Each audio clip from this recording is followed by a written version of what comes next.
సుస్వాగతం. మన ప్రభుత్వ నాయకుడు ఉత్తర సురేశ్వర రెడ్డి గారు, మరి అదేవిధంగా పార్లమెంట్ అభ్యర్థి జీవరెడ్డి గారు వచ్చేసారు కాబట్టి రోడ్డు మీద ఉన్న అందరూ కూడా టెంట్ మీదకి రావాల్సిందిగా కోరుతున్నాం. దయచేసి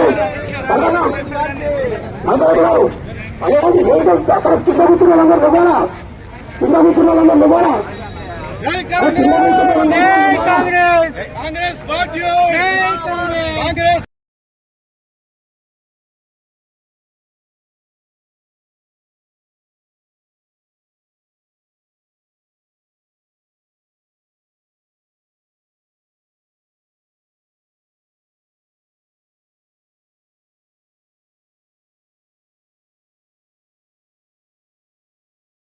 దయచేసి ఇక్కడికి వచ్చినటువంటి అభ్యర్థి తన ఒక పడుగు కోరుతా ఉన్నాం. రైతు యాదవ్ గారు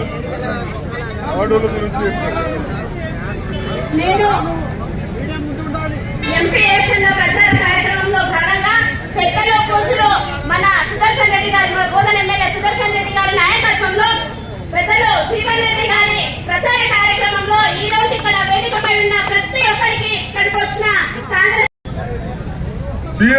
టీఆర్ఎస్ ప్రభుత్వం అయితే నేను కాదు. మనకన్ని ఆశలు చెప్పి ఏ పని చేయకుండా అన్ని విధాల రైతులకు కానీ, కార్మికులకు కానీ, చదువుకున్న పిల్లలకు కానీ ఈ దుర్మార్గులు ఉద్యోగాలు ఇవ్వకుండా వ్యవస్థని నాశనం చేశారే.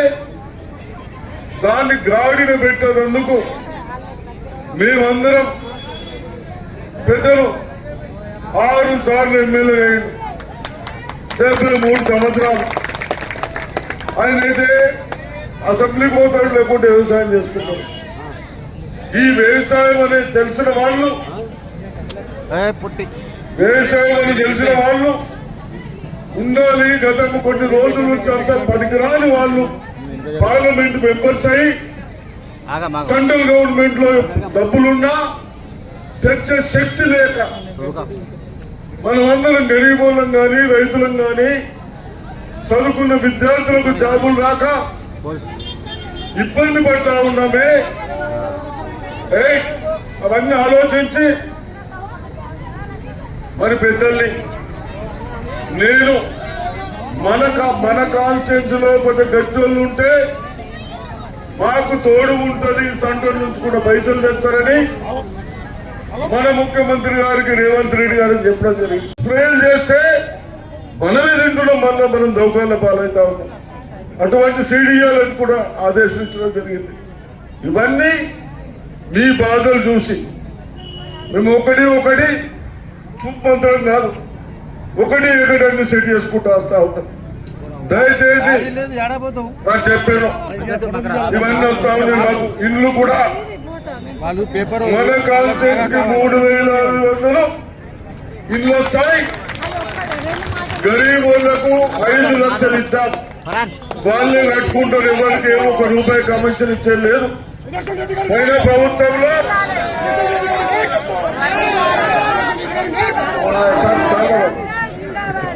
ఎస్సీ ఎస్టీలకు భూమి లేని నిరుపేదలు ఉంటారని ఆడోళ్ళకి నచ్చులదా? ఎస్సీ ఎస్టీలకు లంబడోళ్లకు, ఎస్సీలకు లంబడోళ్ళ అందుకొరకే ఇప్పుడు 2 ఉన్నాయి. అల్లి సాగర్ ఉన్నది, నిజాం సాగర్ ఉన్నది. ఓడికి లేవు. అట్లా మీకున్నాయి, వస్తున్నాయి కదా. అల్లి సాగర్కి వెళ్ళి సగం ఊరికి వస్తాం, సగం మండలకు వస్తున్నాయి. నిజాం సాగర్కి వెళ్ళి మొత్తంకి వస్తా ఉంటాయి. కొందరు పోచారం శ్రీనివాసరెడ్డి, ఈ కేసీఆర్ దళితులు, వాడు హరీష్ రావు ఒక్కడు నిజాం సాగర్ కిరాలు కూడా లిఫ్ట్ పెడతాడా? నిజాం సాగర్ లో కిలోల లిఫ్ట్ పెట్టాడు దళితులు. ఆడు కాళేశ్వరం అంటే కాళేశ్వరం అసలే కాళేశ్వరం కొట్టుకలేపాయ కొడుకులు ఇవన్నీ కమిషన్లు కూడా పెట్టారు. ఆ లిఫ్ట్ ను పీకేస్తారా? మనకు నీళ్ళు వచ్చేది అవి మన రైట్స్. నిజాం సాగర్ ఇవ్వడికి హక్కు లేదు. మనకు అంత వచ్చినాం కదా, వాడికి ఏదైనా కావాలనిపిస్తుంది తప్ప ఇవన్నీ తప్పనిసరిగా చూసుకుందాం. ఎక్కడైనా ఏ గ్రామాల్లో తాగేందుకు నీళ్లు ఇబ్బంది ఉంటే నా దృష్టికి తెండి, ఈ మండల నాయకుల దృష్టికి తెండి, ఎక్కడ ఇబ్బంది కాకుండా చూద్దాం. ఇల్లు కట్టిద్దాం, పెన్షన్స్ ఇద్దాం, చదువుకునే పిల్లలకు. ఈ దరిద్రులు ఏం జాబు ఇవ్వకుంటే మీకు బిడ్డలు వేస్తే అన్ని వేస్తే రోజు ఓట్లు అన్నకేస్తుంది. ఇప్పుడన్నా పెద్ద మనిషి చెప్తున్నాడు, ఇబ్రాహింపూర్ రోడ్ అంటున్నాడు, కంకర్ తేలిందా? ఆయన ఓట్లు ఎక్కొచ్చినా కూడా వేపిస్తాం. ఏవో ఆ రైతులకు చెప్తున్నా లభించడం అదృష్టం అని చెప్పంటున్నాను. ఈ మాట ఎందుకంటున్నానంటే నిజాం సాగర్ మనకి టేలెంట్ కాదు చివరి ప్రాంతం. వాస్తవం ఏదైతుందో రైతుకి ఏం కావాలి, కాలువ నీళ్లు కావాలి. నిజాం సాగర్ కొన్ని ప్రాంతాల్లో నీళ్లు రావటం లేదని చెప్పని భావనతోని అలీ సాగర్ లిఫ్ట్ ఇరిగేషన్ పెట్టించి రైతాంగాన్ని 2 పంటలు పండించుకునే విధంగా తోడు నిలుస్తుంది ఎవరు అని చెప్పంటే పెద్ద సుదర్శన్ రెడ్డి అని చెప్పండి. ఈ ఉచిత విద్యుత్ సరఫరా చేస్తుంది. అది కాంగ్రెస్ పార్టీ 10 రాష్ట్రాలు మాత్రమే చెప్తారని చెప్పంటున్నారు. ఇలా మిత్రుడు అరవింద్ గారు వస్తారే రేపు, అడగండి ఆయనను. జీవన్ రెడ్డి వచ్చిండు, కాంగ్రెస్ వాళ్ళే రైతులకు ఉచిత కరెంట్ ఇస్తున్నట, మీరు ఇస్తలేరట. మరి మీరు ఎందుకు ఇస్తలేరని అడగండి అని చెప్పంటు. నేను పువ్వు గుర్తులకు ఏది ఇస్తుందో రైతులంటే పట్టి పుండాలు ఉండద్దే. మరి కేవలం కాంగ్రెస్ వాళ్ళే కాలనీలే గాని కరెంటే గాని ఇస్తారు. పువ్వు గుర్తోళ్ళు కరెంట్ ఇయ్యరు. కరెంట్ ఇయ్యరా అని చెప్పంటే మేము మోటార్లు మీటర్లు పెడతా అని చెప్పంటాడు. కాంగ్రెస్ మోటార్ల మీటర్లు కాదు.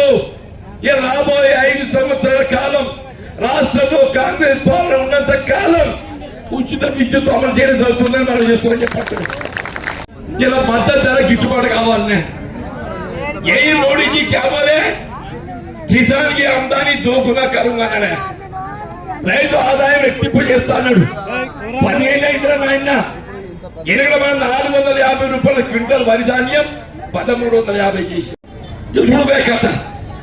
అది అంబానీ అదన్నాడు. పెద్ద పెద్ద వ్యాపారవేత్తలకు ఎన్పి అకౌంట్ అని లక్షల కోట్లు మాఫీ చేస్తున్నాడు. లక్షల కోట్లు. అదే రైతుల మాఫీ చేయమంటే సోమరిపోతే నేను చేయంటాడు. కానీ కాంగ్రెస్ అట్లా కాదు. కాంగ్రెస్ రైతు పక్షపాతి. ఏ విధంగా 2008-9లో ఆనాడు ఏకమొత్తంగా 1 లక్ష రూపాయలు మాఫీ చేసి, ఏకమొత్తంగా 1 లక్ష రూపాయలు మాఫీ చేసింది నిజమా కాదా? నేను మళ్ళీ రేపు చెప్తున్నా. నేను పెద్ద సుదర్శన్ రెడ్డి గారి సాక్షిగా రాబోయే వర్షాకాలం పంట ఆరంభం నాటికి ఖరీఫ్ పంట రైతు చెల్లించాల్సిన పంటలో ఎవరు చెల్లించాల్సిన అవసరం లేదు. బ్యాంకుల నుండి ఏదైతుందో మనం చెల్లించదు అప్పు మొత్తం ప్రభుత్వం బదలాయింపు చేసుకుంటుంది. మనం చెల్లించే అప్పంతా మాఫీ చేసి మీ కొత్తగా ఏదైతుందో అప్పిపోయే పార్టీ కాంగ్రెస్ పార్టీ అని చెప్పాడు. కొనుక్కుంటా, నేను కొనుక్కుంటా అని చెప్పి దొరసారి మూసింది. అరవింద్ ఏం చెప్పిండు, దొరసారి మూసింది నేను తెస్తాను. 5 ఏళ్ళు కలిసి తెచ్చినాడు. ఇవాళ నేను చెప్తున్నా, పెద్దలు సుదర్శన్ రెడ్డి గారు కాంగ్రెస్ ప్రభుత్వం అధికారం రావడంతోనే రేవంత్ రెడ్డి గారితో మాట్లాడి మా ప్రాంతం బోధనలో వారికి ప్రత్యామ్నాయం చక్కెర పంట, ఈ చక్కెర పంట కావాల్సిన బోధన చక్కెర కర్మాగారాన్ని పునఃప్రారంభం చేయాలి. ఏడాది అర్థం 25 డిసెంబర్ లోగా బోధనతో పాటుగా పెట్టుకెళ్ళి తెలిసే బాధ్యత సుదర్శన్ రెడ్డి గారు.